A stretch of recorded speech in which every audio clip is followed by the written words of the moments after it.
You see this right here? This is the titular Owl House of the show, Owl House, and we will probably never see it again after this episode. So, I'm going to be honest right now. This video is going to be really long, like really long, so I'm probably not even going to edit visuals for this video. I know the struggles of exporting a video on this very scuffed laptop and then uploading it to YouTube, getting that copyright strike, and I don't want to deal with that today. I'm not gonna lie. I just really want to get this out, talk about how insane this episode is, and all that. So hopefully you can bear with me for a podcast type sort of deal, like with the all-in thing, because I do not want to deal with copyright strike after copyright strike after copyright strike. So I hope you understand, because this episode was so good. I don't even want to risk having to wait to talk about it, because oh my god. So hopefully that's fine. So today I thought about trying something a little different, since we are now going into Owl House content drought and eagerly awaiting for October and anything from season 3. And I just really just want to straight up ramble about every absolutely insane thing that happened in this episode, because there was a lot of crazy stuff happened, and the story definitely went in directions I did not expect, which was really great. Don't get me wrong, really great, but I just really want to talk about it because there was a lot I did not see coming at all, and I thoroughly enjoyed it, but I just really want to just gush about how insane all this stuff is. So not really going to be an ordered kind of video like how I usually go about it, but just talking about things as they sort of come up. I'm not going to lie, a majority of this video is probably just going to be talking about the ending, because literally, oh my god. I'm not going to talk about it immediately, but it will probably be most of the video. Just keep that in mind. So before I even get into the episode itself, I brought up that I thought the story would go in a very different direction, and let's just talk about it. The Day of Unity not happening? That was kind of insane, because that was the entire plan. Like, everything Bellows was planning to do, none of it happened.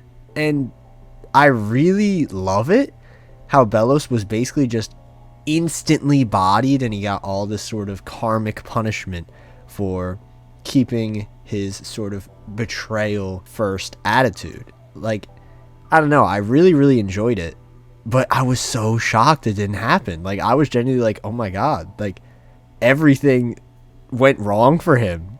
Everything. Now he's just some weird green paste, and I'm just like, what is going on?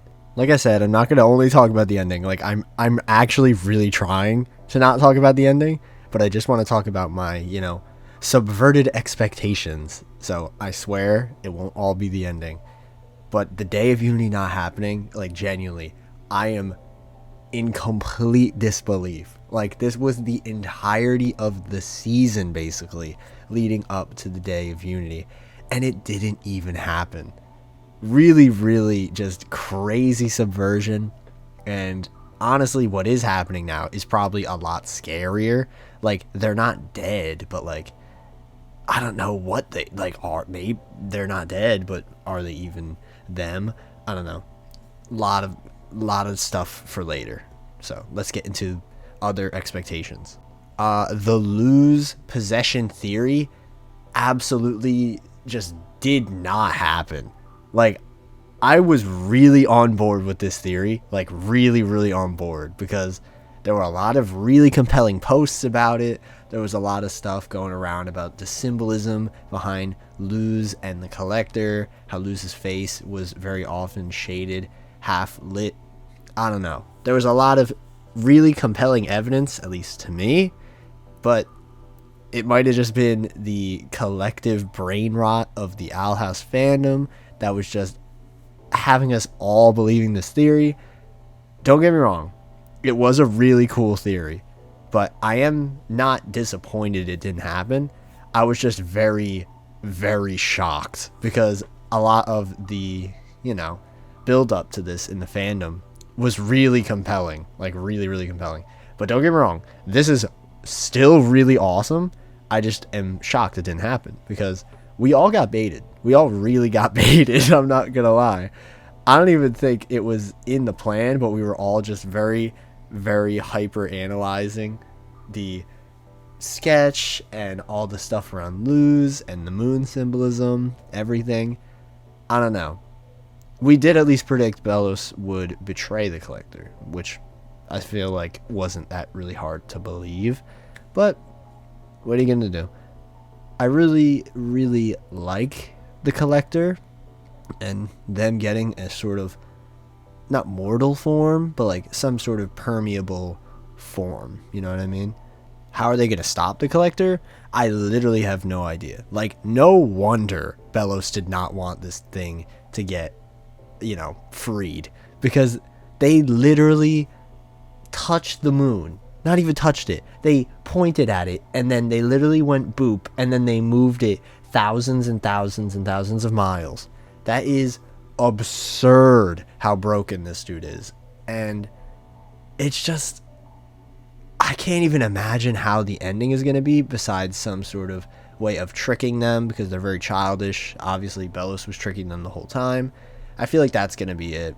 I hope it's not some cheesy sort of, no, we'll be friends because the collector just wants friends. Like, no, the collector might have just killed everyone you loved. Let's hope it's not friendship. That's just me. Okay, I know I literally just rambled about the ending for like, I assume 3 minutes. Like, I haven't really been keeping track of the time, but hopefully not 3 minutes.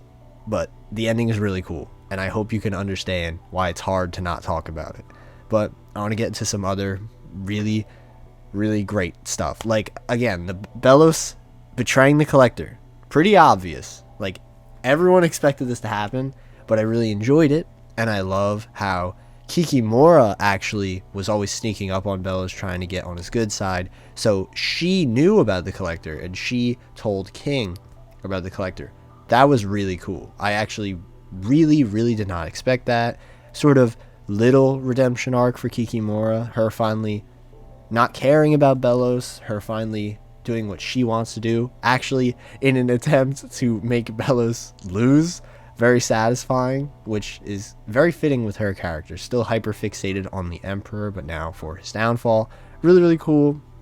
Kikimora's reintroduction into the story, I've just really liked a lot. I talked about this in my last video on Clouds on the Horizon, but Kikimora definitely has been really killing it. I hope she is not dead. I hope that none of the characters are dead.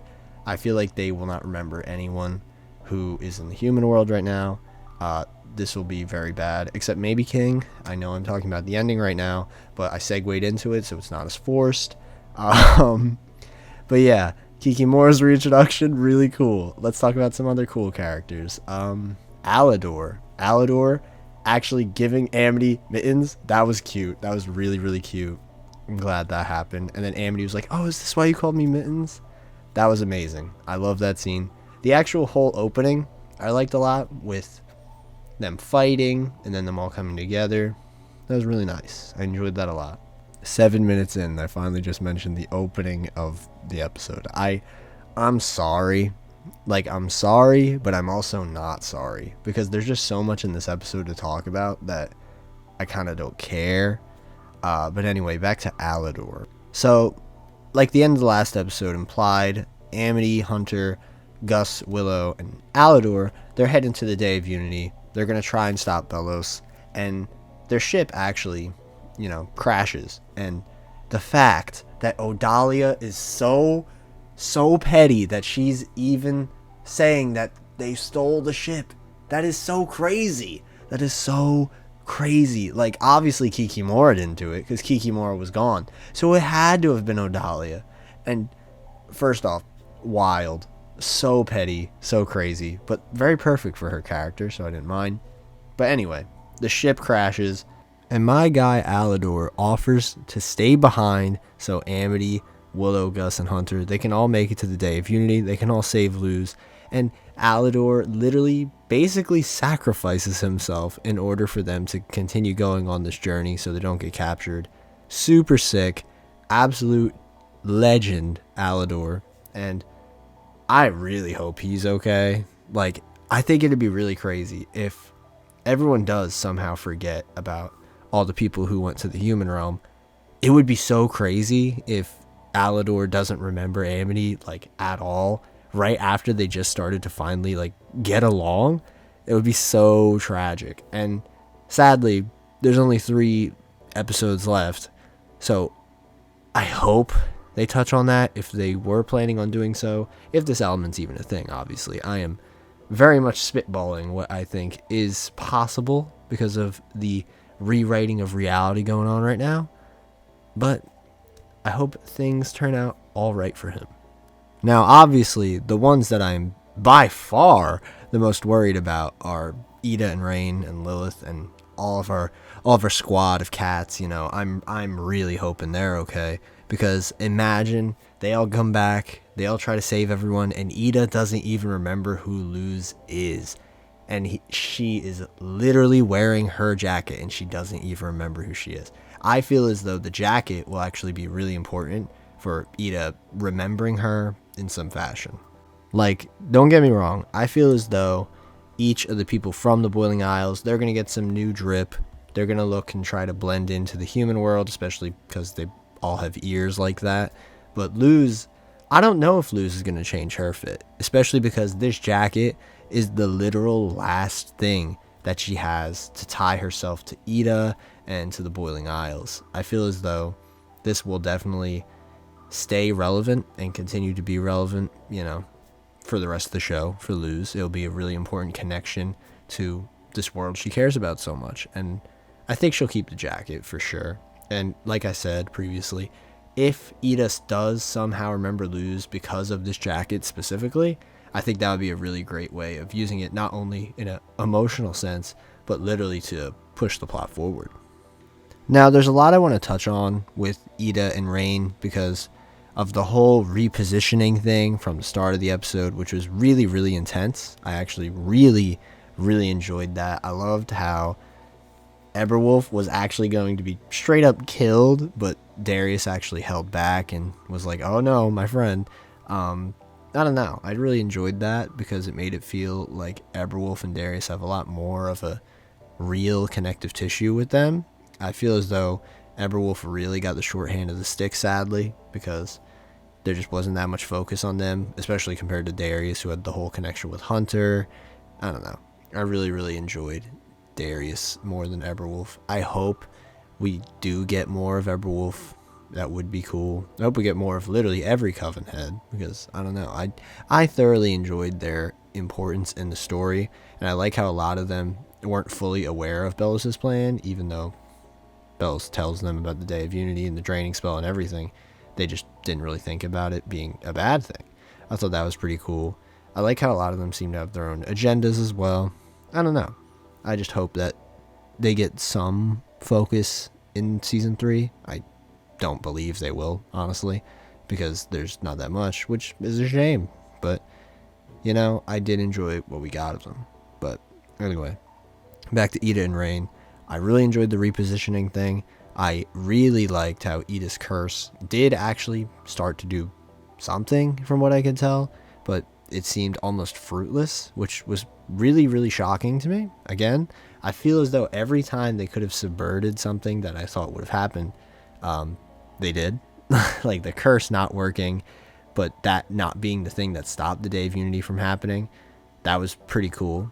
Like, I didn't think the curse would ever work. I always assumed the Day of Unity would happen, but the fact that the curse barely did a single thing to it, that was pretty crazy, I'm not gonna lie.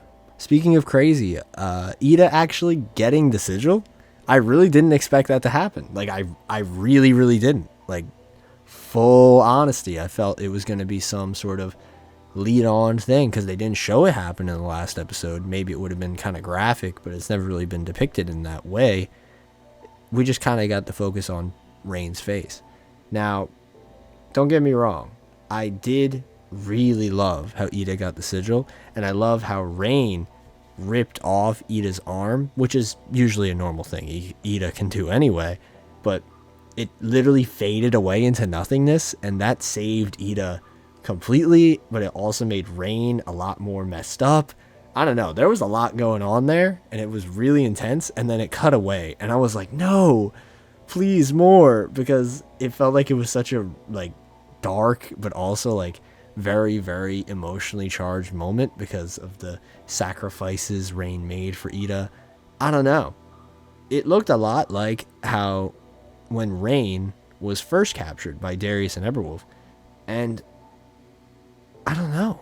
I hope they're okay because Rain's really cool. I don't know. I'm just like, ugh. The show is so painful because there's so many characters that are so cool, but because they got the short end of the stick from Disney, not a lot of them are gonna get that finality, and it's a shame. It's a shame, you know.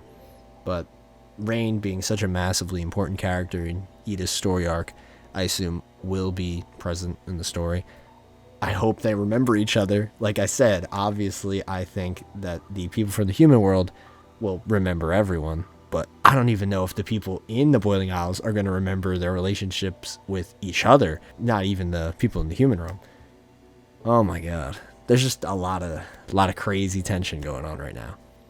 And now I feel like I'm finally at the point where I could just straight up talk about the ending and like everything leading up to it with Luz and Belos, like basically nonstop, because I don't really think there's any other outward things that I didn't already discuss.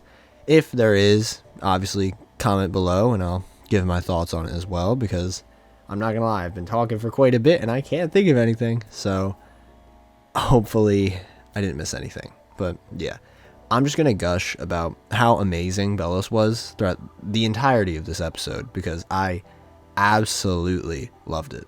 So the second I knew Belos was basically going to be the best part of this episode, besides the ending, but I'll get to that, was when he took off his emperor's robe and it was revealed he had the exact same clothes that he's had on for these hundreds of years all this time. And this is more of a thematic kind of deal, but I just really want to get into it.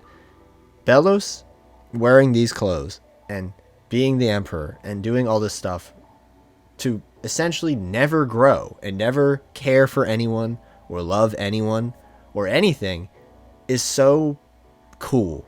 I really, really like this because obviously Luz has changed so much from her journey to the Boiling Isles. She's literally found love, a ton of great friends, and a new family. But Belos, he's just stayed the exact same. He's only focused on his goal and doesn't even try to get to know other people and change. And that's so evident with just the clothes that they're wearing. And I think that's a really, really cool visual detail. And I haven't watched anyone talk about this episode, but that's something I really wanted to point out because I really, really thoroughly enjoyed that. And I thought it was really cool, especially since the clothes Luz has are from the people that she's grown to care about. So I really liked it. Overall, Belos really, really came out strong in this episode because he had so many amazing one-liners saying, "It'll take decades for you to defeat me." Him talking about how the island seemingly didn't even want him to learn the magic, while Luz is already combining glyphs, which is something he couldn't find for literal decades. I don't know. I'm really liking this idea as well, that the island is a gift and magic is a gift. And since Belos is so hateful and vindictive towards magic users and witches and everything, Luz being more open and caring about people and then receiving the magic from the island feels a lot cooler. And obviously Luz has that connection to King. King is a Titan, the island's a Titan, so there's that as well. But I don't know. I like the idea more of it being a sort of symbolic thing. Sort of, you get what you give, essentially. And I like that a lot. Now, I'm going to get pretty deep into Luz's fight with Belos, which was absolutely spectacular. It's something that I wanted for so long, and we get basically Monster Belos the entire time, which is really fantastic. But the way we go about it was something I didn't expect, but was really cool. I thoroughly enjoyed it. So what happens is Belos is actively schooling Luz using the monster arm, which is the exact thing I wanted, and which is really cool is him using the petrification spell, which was never really used in an episode yet, even though it was foreshadowed by Luz. So that was perfect. I thoroughly enjoyed that. and seeing Luz basically almost die and then call Bellows Philip as a way to really dig into him that she's desperate. I really like that. Bellows has a lot of really great evil smirk moments where he definitely is like the villain, and it's really cool. Bellows also has these amazing moments of still not getting that he is a monster, and Luz even calls him out about this, calling him a hypocrite, and he just, he's so evil, and I love it, saying that this world has warped her mind, even though the only thing that she's really doing is having empathy for other people and caring about other people, which I just find really fascinating. Bellows, I don't know if he has any sort of specific lack of empathy or sympathy sort of mind states. I'm not really knowledgeable to talk about that stuff, but I have heard some people bring up that idea in the fandom, so maybe this adds more fuel to that fire, but I don't know. I think it's a very interesting concept and would be cool to look into. So, in the fight, Luz is, again, getting petrified, but she begs him, saying that she'll be his modern day guide in the human world, since obviously it's changed a significant amount since being the witch hunter general is what he wants to be, and the witch hunter general is something I've never heard of, and 20 years is a long time, so having a few hundred years on top of that, a lot probably changed. So Luz offers to be his modern day guide, and Bellows actually is very, very manipulative in this moment, doing a lot of cool smirks, a lot of menacing glares, and I love it. What I also really like is when Luz is sort of talking about how much he's changed. His scar, his like weird green goopy scar that is from the Palisman, is essentially growing back, showing how much he has altered himself from being a human. Bellows actually takes Luz up on this offer, which is something I thought was pretty cool. I did not expect him to actually do that, but Luz does an absolutely fantastic play by using an invisibility spell on the sigil making glove, giving Bellows his own Emperor's Coven sigil, which was a really great twist. I really, really enjoyed that, and that causes him to absolutely lose his mind and fully turn into the monster Bellows that we saw in Hollow Mind, which is something that I've been hoping for ever since that was introduced. So I am very, very glad that this is the case. So Bellows has basically gone insane, and I love it. I really, really love it. I love how creepy his movements are. There's this one specific segment where Luz has gone invisible and then is running out of the little area with the portal door, obviously because Bellows, without having a literal brain to function on, is almost destroying the door, their only way home. So Luz runs out, and Bellows is chasing after her on all fours, and it's the most manic and jittery running ever, and it's amazing. And I just really, really loved it. We then get some stuff with Willow, Amity, Gus, and Hunter. They all work together to try and help stop Bellows, and a lot happens here because King gets knocked to the side. Kikimora shows King the Collector. King the Collector, they make a pinky promise, so you know it's real. And because King's a Titan, the Collector is free, which is pretty insane. It's a pretty huge deal. And the Collector is, again, a physical being in this world, not some kind of weird astral projection thing who possesses someone. It seemed like they needed a third person for the plan, which is even more, fuel to the fire of the Luz possession theory, because they said they needed Hunter. But what are you gonna do? That sounds crazy. Okay, like I'm not mad about this at all, but it's just like I don't really know what the third person was necessary for. You know what I mean? Maybe they needed a third person for Bellows to bring to the human world to show their ears, which Hunter has. That's another option, obviously, and then Bellows would be like, look, they're real. They have witch ears. But that wasn't really confirmed or denied, especially because Bellows literally got one shot by the Collector, and it was insane. Bellows literally didn't even get poked. The Collector pointed at Bellows and was about to poke them, but then literally a frame after they point at Velos, Velos gets smashed into a wall and flattened into a literal green paste. It's actually insane how much of a presence the Collector has brought into the story the second they gained a physical form. Obviously, they were really menacing and really cool when they were introduced in that kind of 2D form. Like I said, it reminds me of Prismo a lot of the time from Adventure Time. But this is so next level. And I mentioned earlier, the Collector literally boops the moon and moves it thousands of miles. So crazy. Like, the Collector is so overpowered compared to everyone else in this entire series. It is absurd. Like, thinking back to Convention, the Ida Lilith fight, that was amazing. And that was our first sign of how strong people in this world can be. The Collector would literally point at them and they would all die. Maybe the entire stadium of people would die. It is actually insane how powerful the Collector is. Like, you know those people who are like, yeah, but can he beat Goku? Yes. Yes, the Collector would blink at Goku and Goku would die. It is that level.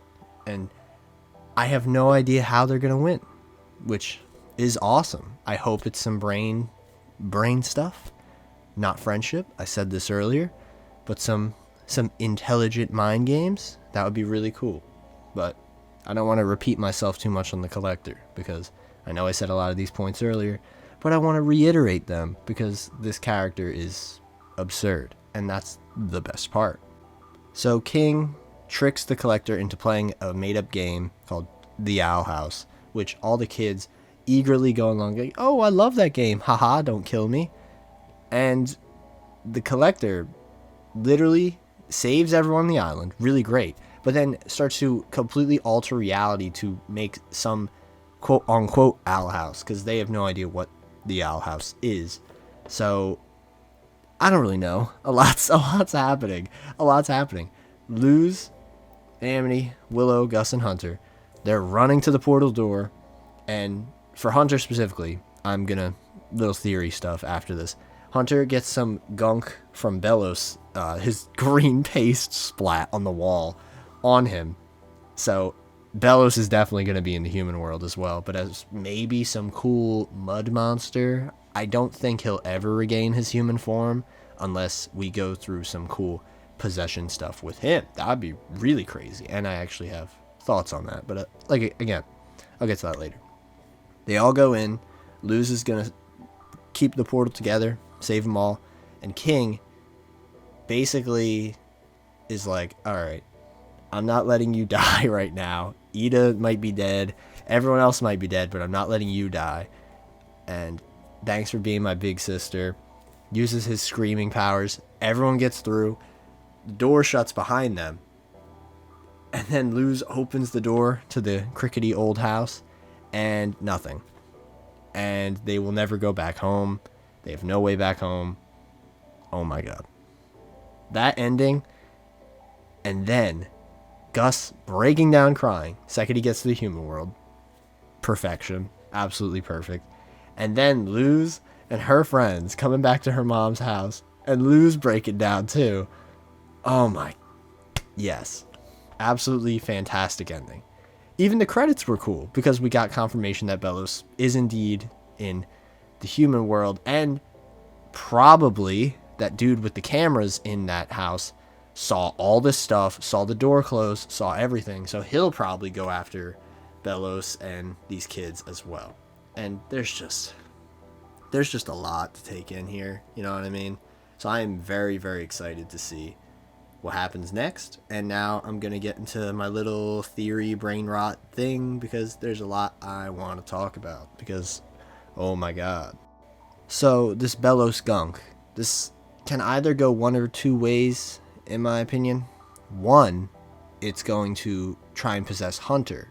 That would be really awesome because obviously Belos has a huge connection to Hunter. It would probably want to use Hunter as a host since it's the most similar to him in bloodline, and he wouldn't want to use anyone else unless maybe Belos is actually the great ancestor of the dude working at the museum who kidnapped V. That would be really great. That's obviously a kind of basic theory, that dude being their descendant. But I don't know. I think it would be really cool. This dude also believes in magic and everything. Maybe Bellows doesn't possess them, but Bellows goes to them, sees all this stuff about Gravesfield and the entirety of how this town has changed, what's happened from his sort of influence on the town and his brothers. I don't know. I think it would be really, really interesting to see. Maybe there's even something about how a lot of the kids in the town have a little obsession with the occult, like all of V's friends. I don't know. I think there's a lot of potential to show the sort of change in how people view the occult. That would be pretty cool, in my opinion. Now, on how exactly they're going to get back to the Boiling Isles, I'm not going to lie, I really have no idea how this will be possible. Maybe, strong maybe, Luz's egg will be a Titan. Maybe. A Titan talisman. I don't really know. That's the only way I can kind of see this happening. Like, that might sound crazy, but I can't really see anything happening besides that, because maybe the people from the Boiling Isles would be able to go to the human realm, and there will be some sort of weird crossover from the Collector kind of trying to influence other realms or something. I'm not entirely sure, obviously, but I genuinely cannot see how they're going to get back without some form of a Titan being in this world. Now, could it be from the Gravesfield Museum? Maybe some crazy thing is there, or some other influence has sort of gone over into the Boiling Isles. Not entirely sure, but I am hoping that we get some sort of cool connective tissue and not something kind of forced. I am worried about that, though, obviously, because the season got mighty shafted by Disney. Again, I will not let this go. I'm going to say this every time. Every time I have to bring up season 3, because I know a lot of people are going to be like, oh man, the ending's kind of unsatisfying, or oh man, I wish the ending got more time. Like, it sucks. It really, really sucks. It really does. But we're getting something. And you know, that's the least we can ask for. We're getting something, and it's gonna be enjoyable.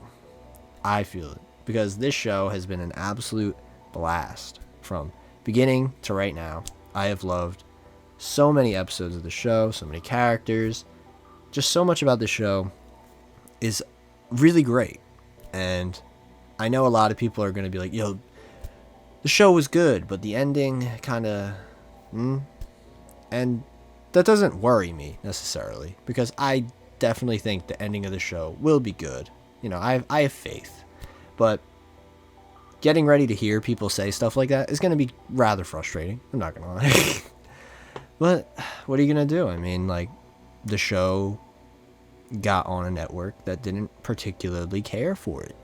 Like, this episode should have been like a prime time Saturday night release, 8 p.m. big deal episode, because this episode was massive, but it just aired at its normal 9:30 time slot, and I just cannot like fathom that. Like, how do you not care about this when so many people care about it?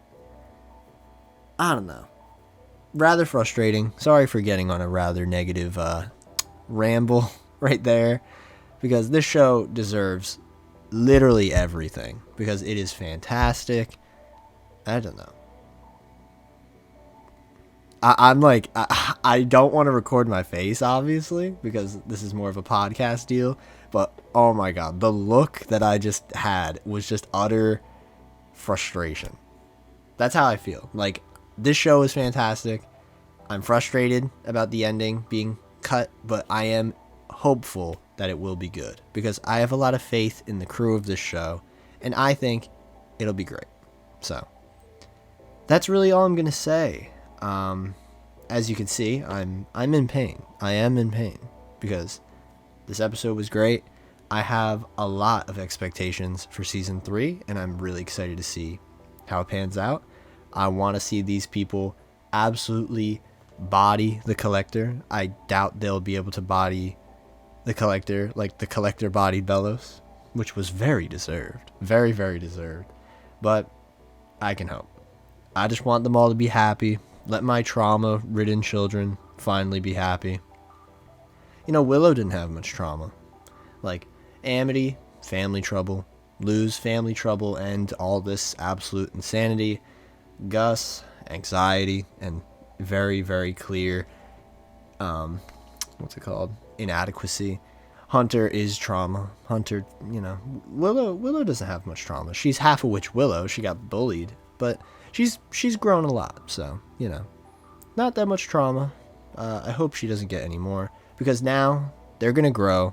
They're going to defeat the Collector. They're going to save the world, and it's going to be awesome. So, I can't wait for the show to come back. That'll be my last talkings of the show for, I assume, quite a while, unless I have some absolutely galactic brain thing about the show that I want to talk about. That'll be it. It's kind of crazy. Amphibia just ended, so not going to be a lot to talk about that unless I'm doing like a retrospective kind of deal. And this show, it's going into, season break until October. I don't know. I'll probably cover some other things I'm obsessed with, obviously. But for now, this will be it for the Owl House stuff for quite a while, which is kind of crazy because this is all I've talked about for like the past month. But that's just because the shows are awesome. So if you haven't watched the Owl House and you are somehow at this point in the video in 36:45 and you are still like considering giving this a watch, one, I don't know why you clicked on this video, and two, you should. But yeah, that's gonna be it from me.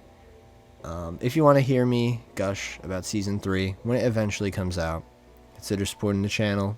And you know what, you already listened this far. If you consider subscribing, that would be greatly appreciated. And yeah, that'll really be it for me. Take care. Have a good one.